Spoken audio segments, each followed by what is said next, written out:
Hello friends and welcome back to our channel S two mathematics, जहाँ पे हम तैयारी करते हैं हमारे आने वाले गवर्नमेंट टीचिंग एग्जाम्स के, पर्टिकुलरली मैथमेटिक्स सेक्शन के लिए। ये जो लेक्चर सीरीज चल रही है वो हरियाणा टेट की लेक्चर सीरीज चल रही है, जिसमें हम 2019 का जो टीजीटी का मैथमेटिक्स पेपर था उसको हम सॉल्व कर रहे हैं। आप देख सकते हो सेट हमारे पास जो है वो है ए। ठीक है, और इससे पहले 3 वीडियोस आ चुके हैं इस लेक्चर सीरीज का। ये आज का फाइनल वीडियो होगा जिसमें हम क्वेश्चन नंबर 136 से लेके 150 तक सॉल्व करेंगे। अगर आपने वो प्रीवियस वीडियोस नहीं देखे हैं तो आप अभी भी जाके वो सारे देख सकते हो, जो कि उसका लिंक है वो मैं डिस्क्रिप्शन बॉक्स में दे दूंगा। साथ ही साथ अगर आपको आंसर चाहिए वो भी टेलीग्राम ग्रुप पे है, हमारा जो ऑफिशियल टेलीग्राम ग्रुप है उस पर आपको मिल जाएगा। वो पीडीएफ फॉर्मेट में आपको वहाँ पे आंसर सारे मिल जाएंगे। उसका जो लिंक है उसका भी डिस्क्रिप्शन बॉक्स में मैंने लिंक दे दिया है। आप वहाँ से जाके उसको ज्वाइन कर सकते हो और वहाँ पे मैं अपडेट्स देता रहता हूँ सारे। कोई भी नया एग्जाम है, गवर्नमेंट टीचिंग एग्जाम आ रहा है उसका। आज का जो हमारा क्लास है उसको हम स्टार्ट करते हैं। आज का पहला जो क्वेश्चन है वो होगा question number 136। Question you can see, question क्या है, the mean and median of a data are respectively 20 and 22। आपको मीन दिया हुआ है दैट इज 20 और मीडियन आपको दिया हुआ है दैट इज 22। हमें क्या फाइंड आउट करना है, मोड फाइंड आउट करना है। तो बहुत सिंपल सा है, फॉर्मुला बेस्ड है। आपको पता है मोड का वैल्यू आप कैसे, जो मोड मीडियन और मीन है उसका रिलेशनशिप कैसा होता है, mode is equal to 3 times of median minus 2 times of mean. ठीक है, ये क्या होता है, आपका रिलेशनशिप होता है आपके मोड, मीडियन और मीन के बीच में। अब आप यहाँ पे क्या करोगे, सिंपली आप वैल्यूज पुट करोगे। 3 into median is 22 and 2 into mean is 20। This will be 66 minus 40, that will be equal to 26। जो आपका मोड आएगा, मोड कितना आएगा 26, यानी ऑप्शन नंबर 2 आपका करेक्ट आंसर हो जाएगा। Moving on to the next question. देखो ये जो क्वेश्चन है वो पहले ही डिस्कस हम कर चुके हैं। जो हमारा सिलेबस है वो जो नोटिफिकेशन में है डिफाइंड वो है क्लास 6 से लेके 10 तक का। बट मैंने आपसे बोला है क्लास 11th और क्लास 12 से भी आपको थोड़ा बहुत पोर्शन मिलेगा। बेसिक्स है, ज़्यादा डिफिकल्ट पोर्शन नहीं है वहाँ पे, सिर्फ बेसिक बेसिक बात कही गई है। ठीक है, इसको भी ध्यान में रखते हुए आप थोड़ा बहुत 11-12 भी डिस्कस पढ़ के जाइए प्लीज़। अगर आपको क्वेश्चंस देखने हैं तो आप प्रीवियस जितने भी वीडियोस हैं वो सारे देख सकते हो। पर्टिकुलर टॉपिक के मैंने डिफरेंट डिफरेंट क्वेश्चंस दिए हैं वहाँ पे, जो previous year UP TGT, NVS TGT या केवीएस में आ चुके हैं, तो आप उसको भी जाके सॉल्व कर सकते हो, देख सकते हो। चलिए, क्वेश्चन है हमारे पास, in an examination 80% student passed in English, 85% student passed in mathematics, 73% student passed in both the subject, then what percent of student failed in both the exams. ये मैं इसलिए बता रहा था सिलेबस वाली बात, क्योंकि ये जो क्वेश्चन है वो कहाँ से आ रहा है, आपका सेट से आ रहा है ना। और अगर आप सीबीएसई या हरियाणा का जो सिलेबस है उसको आप देखोगे तो ये कहाँ से है, क्लास 11th का ये पोर्शन है। ठीक है, तो वहाँ से ये चीज़ है। चलो, हम स्टार्ट करते हैं। इसमें क्या होता है, देखो आप वेन डायग्राम का यूज कर सकते हो। वेन डायग्राम अगर किसी को नहीं पता है तो अभी समझ में आ जाएगा। बहुत सिंपल सी चीज़ है, जस्ट रिप्रेजेंटेशन होता है और रिप्रेजेंटेशन करने से ईजी हो जाती हैं चीज़ें, है ना। हमारे पास क्या है, एक सेट है, इसको मैं यूनिवर्सल सेट बोलूंगा या टोटल बोल सकता हूँ। यूनिवर्सल लिख रहे हैं। अब देखो बात यहाँ पे क्वेश्चन में परसेंटेज से हुई है, ये जो यूनिवर्सल सेट रहेगा वो उसकी फाइनल वैल्यू या उसका नंबर ऑफ एलिमेंट्स हम कह सकते हैं कितना रहेगा, वो 100 ही रहेगा, क्योंकि परसेंट में बात हो रही है तो टोटल कितना होना चाहिए, 100 होना चाहिए। ठीक है, अब यहाँ पे आपको 2 सब्जेक्ट्स के डिफरेंट नंबर्स दिए हुए हैं, या स्टूडेंट्स बताएं आपको कि कितना परसेंट स्टूडेंट पास हुआ है। आप देख सकते हो यहाँ पे आपके पास, जस्ट अ सेकेंड, 80 स्टूडेंट्स हैं, 80% स्टूडेंट्स हैं जो कि इंग्लिश में पास हुए हैं। मैं यहाँ पे ये बना देता हूँ इंग्लिश, और मैं इसको ई से रिप्रेजेंट कर देता हूँ, है ना।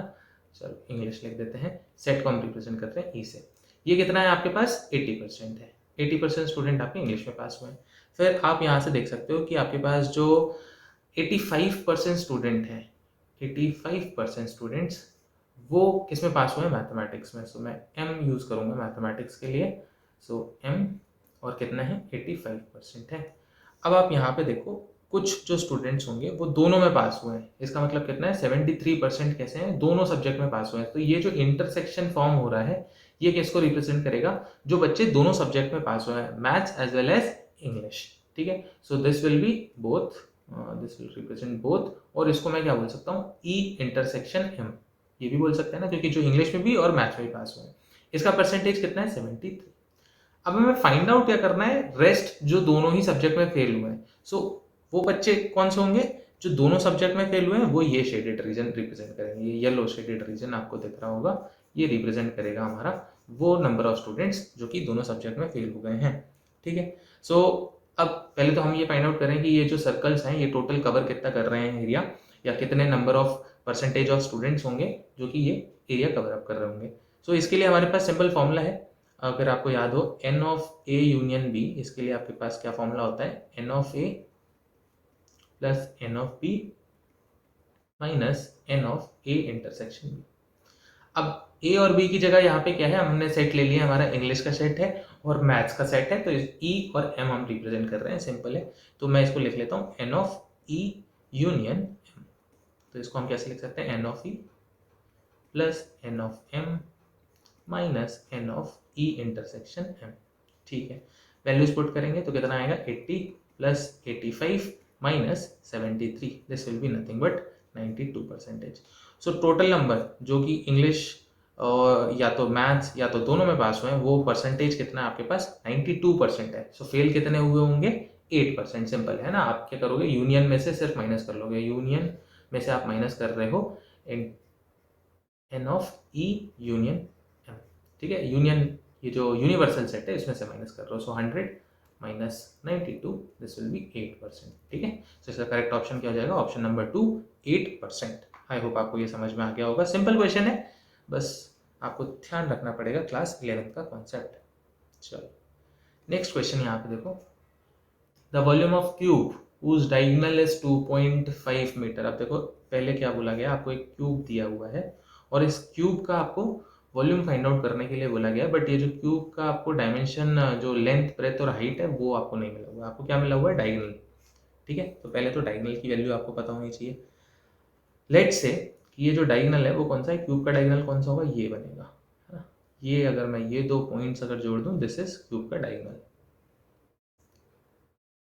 अगर ये क्यूब का लेंथ ब्रेथ और हाइट ए है, ठीक है, ए है, सो ये जो डायगोनल होगा, डायगोनल विल बी a√3। ये हमें फॉर्मूला याद रखना है, तभी ये क्वेश्चन सॉल्व हो जाएगा। और ये जो डायगोनल है उसका वैल्यू कितना दिया है आपको, 2.5 दिया है। अब 2.5 को आप कैसे लिख सकते हो, this can be written as 25/10 और else you can write it as 5/2। ठीक है, तो हम 5/2 लेके सॉल्व करते हैं। a√3 is equals to 5/2। हमसे पूछा क्या गया है, वॉल्यूम पूछा गया है। वॉल्यूम ऑफ क्यूब क्या होता है, ए क्यूब। अगर आपका जो लेंथ है, साइड लेंथ है, वो ए है, तो ए क्यूब होगा। सो हम सिंपली क्या करते हैं, दोनों साइड क्यूब कर लेते हैं। दोनों साइड क्यूब करोगे तो कितना आ जाएगा, 3√3 times A is equals to 5 का क्यूब विल बी 125/8। अब ये जो 3√3 आप उस साइड ट्रांसफॉर्म कर लोगे तो कितना आ जाएगा, A is equals to 125/8 multiplied by 3√3। अब नीचे √3 तो रहना नहीं चाहिए, तो हम क्या करेंगे, रैशनलाइजेशन करेंगे। This is equals to A cube, sorry this is A cube. So A cube will be equals to 125 into 8 into 3√3 multiplied by √3 and as well as multiplied by √3 on the numerator side also. Now this will be 125√3 divided by 8 into ये कितना हो जाएगा, 9 हो जाएगा, जिसको हम कह सकते हैं 72। सो ऑप्शन कौन सा हो जाएगा, ऑप्शन ए और 1 will be correct। 125√3/72 will be the volume of that cube। चलो next question is 139th question। If ABC are 3 points on a circle with center O such that angle AOB is 90, BOC is 120, then ABC। देखो simple सा rough diagram बनाते हैं और उसी से समझ में आ जाएगा हमको। एक सर्कल है, इस सर्कल पे 3 पॉइंट्स हैं, है ना। लेट्स से दिस इज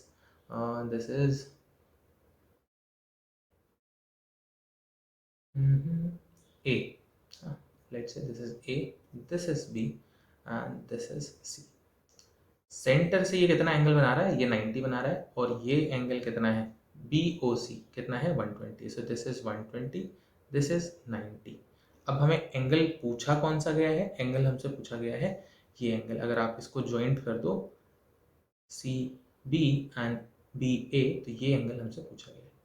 अब अगर आपको याद हो तो इसमें हम क्या लगा सकते हैं कॉन्सेप्ट, कि जो एक कॉर्ड है, कॉर्ड CA, वो सेंटर पे जितना एंगल फॉर्म कर रहा होगा, अगर ये मैं x अज्यूम कर लूँ, सो ये कितना होगा, ये वाला जो एंगल जो कि वो सरफेस पे बना रहा है, जो सर्कमफेरेंस पे एंगल बना रहा है कॉर्ड, वो एंगल कितना होना चाहिए, x/2 होना चाहिए। ठीक है, सो हम x फाइंड आउट कर लेंगे। x फाइंड आउट करना बहुत ईजी हो जाएगा हमारे लिए। कैसे, जो एंगल COB है, let's name it O, plus angle B O A plus angle C O A, sum will be how much 360 है ना, कंप्लीट एंगल बन रहा है तो दैट इज 360.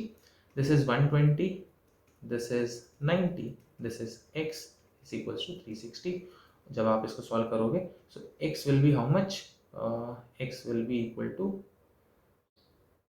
150. ठीक है, सो x की वैल्यू कितनी आएगी 150 आएगी. हमें क्या फाइंड आउट करना है, ये एंगल यानी x/2.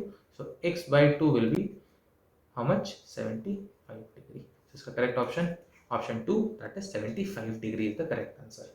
ठीक, चलो क्वेश्चन इजी है ना. कई बार जो टॉपिक्स आ रहे हैं आपके पास 11th और 12th के, वो भी बहुत बेसिक है, कोई ऐसा हार्ड क्वेश्चन नहीं आया है अभी तक. Next question is two circle equal circle of radius r intersects such that each passes through the center. Simple. देखो एक ये सर्कल है, एक और आपके पास सर्कल है, और ये जो सर्कल है दोनों एक दूसरे के कहाँ से पास हो रहे हैं, सेंटर से पास हो रहे हैं ना. सो इनका रेडियस भी बराबर है ना. This is also R and this is also R. इन दोनों का एक कॉमन कॉर्ड है. क्वेश्चन में आपको देखो यही बोला गया है the length of common cord is. हमें क्या फाइंड आउट करना है, ये जो कॉमन कॉर्ड है इसका लेंथ फाइंड आउट करना है. अब देखो ये जो कॉमन कॉर्ड है इसका हम लेंथ कैसे फाइंड आउट कर सकते हैं, मुझे पहले पता होना चाहिए ये जो पॉइंट है ए और ये जो पॉइंट है बी, ये इनका सेंटर्स हैं ए और बी. ए बी कितना होगा, A B will be equal to R. ठीक है, क्यों, क्योंकि बोला गया है कि वो किससे पास हो रहे हैं, एक दूसरे के सेंटर से पास हो रहे हैं. और अगर हम इस पर्टिकुलर सर्कल का जो ब्लू वाला सर्कल है उसका रेडियस देखेंगे दैट इज हमने अज्यूम किया है आर. इसके बाद जो पॉइंट सी है ए सी इज इक्वल्स टू आर. मैं अज्यूम कर लेता हूँ ये जो पॉइंट है जहाँ पे इंटरसेक्ट हो रहा है, इस पॉइंट को हम नाम देते हैं, इस पॉइंट को मैंने नाम दे दिया डी. हमें ए टी फाइंड करना नहीं पड़ेगा, दैट विल बी r/2. ठीक है, सिंपल हो गया. अब हमें किसकी वैल्यू फाइंड आउट करनी है, डी सी की. और डी सी का अगर जो मैं डबल कर दूं तो वो मुझे पूरे कॉमन कॉर्ड की लेंथ मिल जाएगी. ठीक है, two times of D C will be the length of common chord. ठीक है, चलो कैसे करेंगे. Hypotenuse will be this thing, base will be this thing and perpendicular will be this thing. Simple है, बहुत सिंपल है. पाइथागोरस थ्योरम लगाओगे क्या, R square that is hypotenuse minus base square कितना है आर स्क्वायर अपॉन ये r/2 था तो इसको स्क्वायर करोगे that will be 4 is equals to आपका D C. This will be 3/4 R square. This is equals to D C whole square है ना. तो ये जो डी सी है, डी सी का वैल्यू आपको कितना मिल गया यहाँ से, D C will be how much √3/2 R. हमें क्या फाइंड आउट करना है, जस्ट डबल फाइंड आउट करना है 2 टाइम्स. तो 2 जब इसमें मल्टीप्लाई करोगे तो √3/2 R multiplied by 2 will be cancelled. Answer कितना आएगा √3 are. So option 4th correct हो जाएगा. इसका जो करेक्ट आंसर है वो कौन सा है, 4th. चलो नेक्स्ट क्वेश्चन इज 141 क्वेश्चन. अब देखो इन अ ट्राइंगल ABC, ये देखो इसका अगर आप आंसर की जो देखोगे जो रिलीज हुई थी ऑफिशियल आंसर की, उसमें इसका आंसर नहीं दिया हुआ है, स्टार लगा हुआ है ना, जो डिलीटेड क्वेश्चंस होते हैं या एक्स्ट्रा मार्क्स मिल जाता है इस पर. ठीक है, तो ये वैसा क्वेश्चन है. बट इसको अगर सॉल्व करना है तो बस यहाँ पे गलती क्या हुई, यहाँ पे कॉमा नहीं होना चाहिए था. ये कैसी कंडीशन होनी चाहिए थी, angle C is equals to 3 times angle B is equals to 2 times of angle A plus angle B. अब ये क्वेश्चन करेक्ट हो गया. यहाँ पे ये जो कॉमा है ये नहीं होना चाहिए, ये कॉमा नहीं होना चाहिए.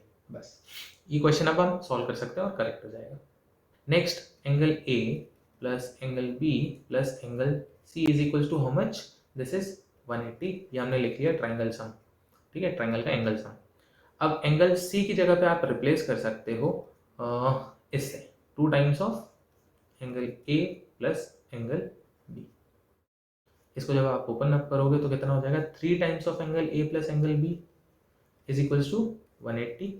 और angle A plus angle B is equals to 180 divided by 3 will be how much, 60.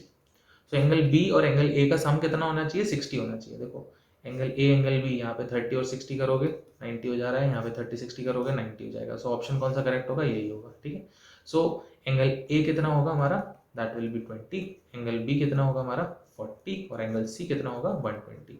अब ये जो करेक्ट आंसर है वो आप इस इक्वेशन में भी सेटिस्फाई करा सकते हो, ठीक है। सो इसका करेक्ट आंसर आपको आंसर शीट में नहीं मिलेगा, पर अगर क्वेश्चन यहाँ से कॉमा हटा दिया जाए तो करेक्ट आंसर यही होगा। चलो नेक्स्ट क्वेश्चन एनसीईआरटी से ले लिया गया है ना, एनसीईआरटी में ऐसा क्वेश्चन है। क्वेश्चन कैसा है, 0.235 और आपको 35 पे बार दिया हुआ है। 35 पे बार का मतलब क्या होता है, इट इज रिपीटिंग, ठीक है। ये कैसा हो रहा होगा, रिपीट हो रहा है हमारे पास ये वाला नंबर। सो इसको सॉल्व करने के लिए सिंपल है, हम इसको अज्यूम करेंगे दिस इज x, दोनों साइड 10 से मल्टीप्लाई करोगे, सो 2.35 बार दिस विल बी 10x। फिर हम क्या करेंगे, डायरेक्ट इसको 100 से मल्टीप्लाई कर देंगे ना, आप इसको करोगे 100 से multiply, so this will B 235.35, this will B 1000x, ठीक है। मैंने क्या किया यहाँ पे इंटू 1000 कर, सॉरी 100 कर दिया है। अब आप देखो ये दोनों टर्म्स को आप जो आप इसको नेम कर दो इक्वेशन 1 और इसको इक्वेशन 2, इनको सब्सट्रैक्ट कर सकते हो, ठीक है। सो 235.35 बार is equal to 1000x minus, आपने माइनस क्या कर लिया, 2.35 बार इज इक्वल टू 10x, इसको आपने माइनस कर दिया है। इसको जब आप सॉल्व करोगे 230, this will B 233 and this will B 990x। तो x की वैल्यू कितनी मिल जाएगी आपको, 233/990, ठीक है। क्लास 10th में ऐसे क्वेश्चन पूछे जाते हैं और ये पर्टिकुलरली एनसीईआरटी से क्वेश्चन लिया गया है। तो एनसीईआरटी अच्छे से सॉल्व करके जाना है आपको, ये चीज तो याद रखनी है। Correct option third. Next, the area of trapezium, area पूछा गया है, सॉरी एरिया आपको दिया गया है ट्रेपेजियम का, and the perpendicular distance between its parallel side is 26। If one of the parallel side is 84, then find the other equal other side। ये आपके पास ट्रेपेजियम है, इसका एरिया फाइंड आउट कैसे कर सकते हैं, अगर लेट से दिस इज h है ना, जो दोनों पैरेलल साइड्स हैं उनके बीच का जो डिस्टेंस है वो h है, and this is x and this is y। So इसका एरिया कितना हो जाएगा, area will be 1/2 times the distance between parallel side times the sum of parallel sides. तो सम ऑफ पैरेलल साइड्स इस case में क्या हो जाएगा, x प्लस y हो जाएगा, ठीक है। सारे वैल्यूज आपको दिए हुए हैं, एरिया दिया हुआ है that is 1586, distance between the parallel side is 26 and the sum that is 84 plus x। इसको सॉल्व करना बहुत इजी हो जाएगा, this will be 13, so 1586 divided by 13 and minus 84 will be x। जब आप इसको सॉल्व करोगे you will get the correct answer as 38। so जो दूसरा अपोजिट साइड है उसका मेजरमेंट कितना होगा, 38। इसको आप सॉल्व कर सकते हो। Correct option is option 3, 38 centimetre. Next question is question number 144। इस क्वेश्चन में देखो, if the point P2,1 lies on the line segment joining points A 4,2 and B 8,4, then you have to find the relationship between AP and AB। Question simple है और चाहो तो इसमें section formula लगा सकते हो, बट बिना सेक्शन फॉर्मूला के भी हो जाएगा। देखो ये जो पॉइंट है, ये पॉइंट्स लेट से this is point A, this is point B and this is point P। इसके कोऑर्डिनेट्स आपको दिए हैं 2,1, इसके कोऑर्डिनेट्स दिए हैं आपको 4,2 और इसके कोऑर्डिनेट्स दिए हैं 8,4। अब देखो यहाँ से यहाँ जाओगे तो कोऑर्डिनेट्स में कितना चेंज आ रहा है, +2 का चेंज आ रहा है। यहाँ से यहाँ जाओगे तो कोऑर्डिनेट्स में कितने का चेंज आ रहा है, +4 का चेंज आ रहा है, यानी जस्ट डबल हो जा रहा है। सो PA और AB के बीच में कैसा रिलेशन होगा, PA is nothing but half of AB। आप ऐसे लिख सकते हो, ऐसा कहीं भी ऑप्शन दिया हुआ है, yes this is the correct option. ये जितना भी लेंथ होगा, this is 2 times and this is 4 times, तो ये आपको करेक्ट आंसर देगा, PA is equal to half of AB।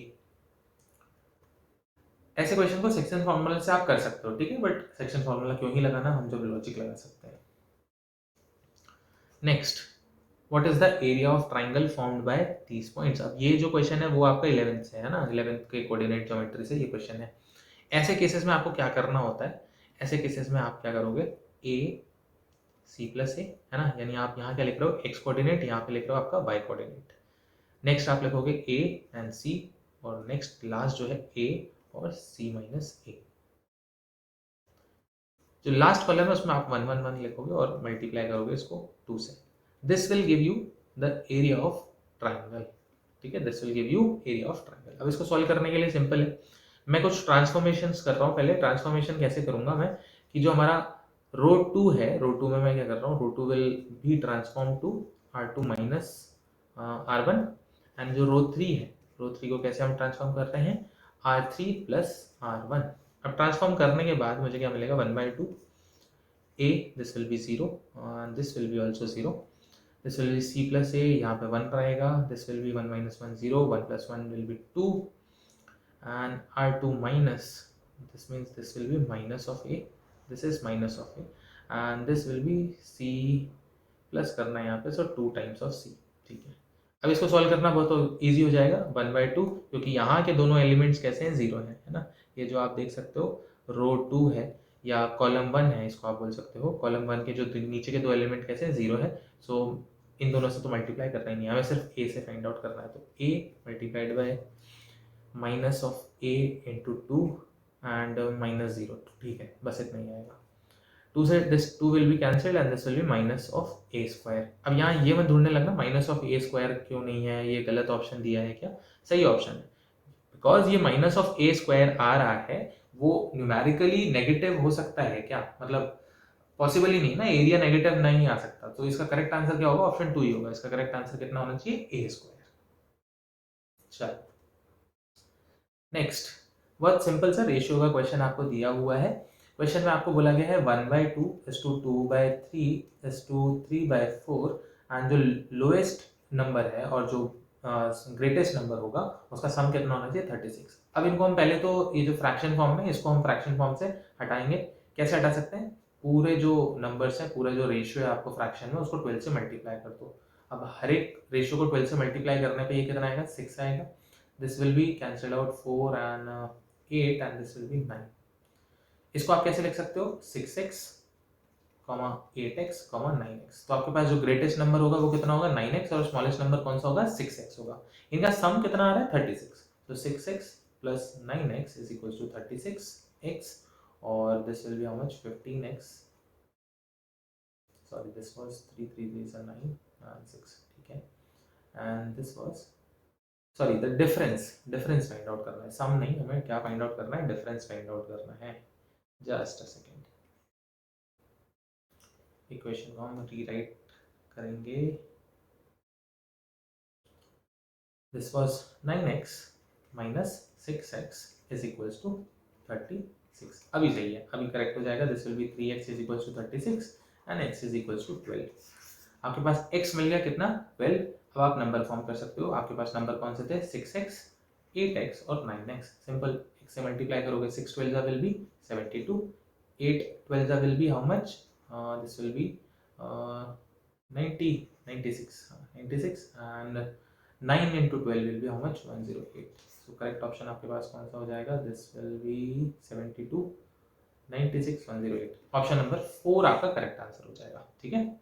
चलो next, if the ratio of volume of two sphere then the ratio of surface area। अच्छा, आपको इसके लिए क्या पता होना चाहिए कि जो हमारा स्फेयर होता है उसका हम वॉल्यूम कैसे निकाल सकते हैं, क्या फॉर्मूला होता है, क्या फॉर्मूला होता है, 4/3 पाई r3, ये होता है ना।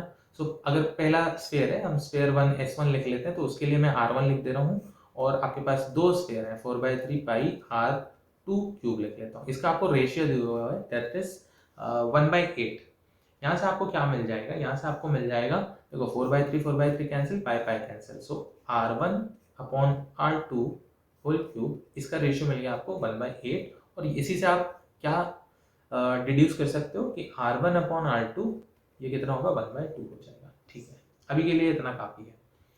नेक्स्ट, आपसे क्वेश्चन में क्या पूछा गया है, क्वेश्चन में आपसे पूछा गया है then you have to find the ratio for their surface areas. अब सरफेस एरिया का फॉर्मूला क्या होगा, 4 पाई आर स्क्वायर, ये आपके पास होता है, तो r1 स्क्वायर, और इसी में आप क्या लिख सकते हो, 4 पाई r2 स्क्वायर, ठीक है। यहाँ से आप 4 पाई कैंसिल करोगे, this will be r1 square upon r2 square. So जो सरफेस एरिया का रेशियो आ रहा है वो कितना आ रहा है हमारा, r1 upon r2 whole square आ रहा है, ठीक है। R1 अपॉन R2 का वैल्यू आपको पता है, दैट इज 1/2, सो 1/2 का अगर आप स्क्वायर करोगे दिस विल बी 1/4। सो इस रेशियो को आप कैसे लिख सकते हो, 1:4 भी लिख सकते हो। करेक्ट ऑप्शन आपका कौन सा आ जाएगा, option number 2, 1:2 is the correct answer. चलो नेक्स्ट क्वेश्चन आपका 148 क्वेश्चन है। अभी इस क्वेश्चन का भी आंसर की में अगर आप आंसर देखोगे, यहाँ पे स्टार लगा हुआ है, क्वेश्चन डिलीट कर दिया गया था। क्यों? क्योंकि यहाँ पे लिखने में थोड़ी सी दिक्कत हो गई। लिखा कैसे है, √3 times of x। This is nothing but √3 times x नहीं है, ये क्या होना चाहिए, क्यूब रूट ऑफ x होना चाहिए था इसको, ठीक है। अगर ये क्यूब रूट ऑफ x होगा इजिली आप सॉल्व कर सकते हो। देखो हम सॉल्व करके दिखाते हैं। 2.56 is equal to 100 upon x, और ये अगर आप इसको क्यूब रूट मानते हो और 256 को उस साइड ले जाओ, x को ट्रांसफॉर्म कर दो, है ना, क्रॉस मल्टीप्लाई भी कर सकते हो। तो this will be x multiplied by x to the power 1/3 है यहाँ पे, ठीक है। And this will be 2.56 multiplied by 100 will be 256। अब ये क्या हो गया, x टू द पावर, यहाँ पे 1 है, पावर से ऐड हो जाएंगे तो कितना हो जाएगा, this will be 4/3 256। So x to the power 1/3 will be how much, fourth root of 256। इसको हम कैसे कितना होगा, किसका टू द पावर 4 256 आएगा, है ना। सो 4 टू द पावर 4 कितना आता है, 256 आएगा। So this will be 4, x to the power 1/3 is 4। So x will be equal to 4 cube, जिसको हम लिख सकते हैं 64। सो करेक्ट आंसर देखो यहीं पे था, ऑप्शन नंबर 3 इसका करेक्ट आंसर हो जाएगा। बट अगर आप आंसर की में देखोगे वहां पे स्टार मिलेगा, है ना। तो क्यों स्टार मिल रहा है आपको पता चल गया होगा, ये 3 टाइम्स रूट एक्स नहीं है, ये कितना होना चाहिए, क्यूब रूट होना चाहिए, क्यूब रूट एक्स होना चाहिए था, ठीक है। चलो आज का सेकंड लास्ट क्वेश्चन है, a conical tent has 60 degree angle at the vertex. तो वर्टेक्स एंगल आपको पता होना चाहिए। वर्टेक्स एंगल क्या है, अगर मान लीजिए लेट सपोज कि this is a cone, this is a cone, so vertex angle कैसे आप फाइंड आउट करोगे, कौन सा वर्टेक्स एंगल होता है, दिस इज वर्टेक्स एंगल। सो ये आपको दिया हुआ है, वर्टेक्स एंगल कितना है, 60 डिग्री है।